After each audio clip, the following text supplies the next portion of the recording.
400 Macy workers have started a 2-day strike in San Francisco, in California, in San Francisco over low wages, poor working conditions, and the lack of acceptable health care. The things that workers strike about: wages, benefits, and work conditions. Does this sound a little familiar to you? The strike comes during the busiest shopping time of the year. The United Food and Commercial Workers offer of $1 pay raise over the next 3 years was unacceptable.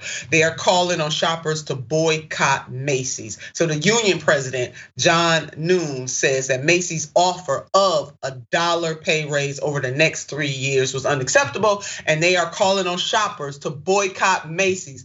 Listen, you don't need that extra stuff. And if you do need it, go somewhere else. Let's show some solidarity with the workers of Macy's in San Francisco. They saying, don't go to Macy's, baby, don't go to Macy's. Now, what the company is offering is completely insufficient to what the workers had to go through for the last 3 years. The wages are inadequate, the healthcare is really bad. And that's coming from John Nunes, the UCFU union president. And here what the workers are striking for: higher wages that reflect the high cost of living in San Francisco.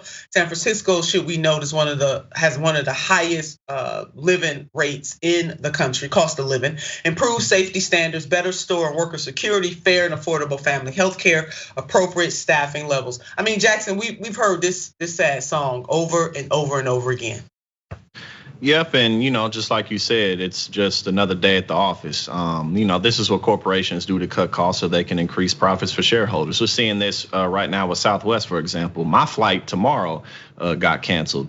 Thousands of flights got canceled, whereas other airlines aren't seeing the same type of, steep in just being understaffed. Companies, they cut their staff, they fire workers, they buy their own stocks, and at the beginning of the year, they sell those stocks off so that people can profit. And this is just Macy's getting caught with their pants down once again. So I definitely agree. I think we should shop elsewhere.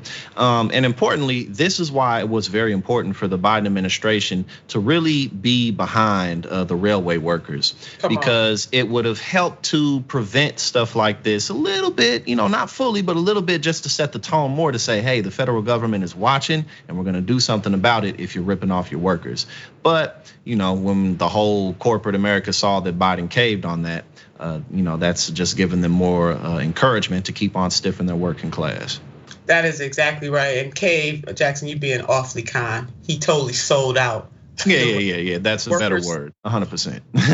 By doing so, you're right, it impacts every other worker. And speaking of Southwest, the federal government needs to put the hammer down on them.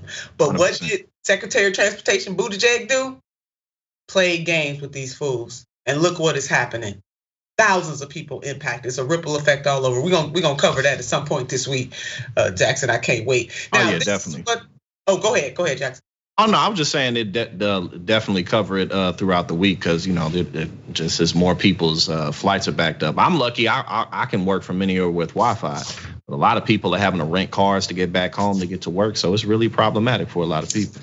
Yeah, very much so. We'll keep an eye on this. Union workers in San Francisco at Macy's, hey, we rooting for you. If you live in San Francisco or you visit in San Francisco, do not shop at Macy's. Show solidarity with the workers.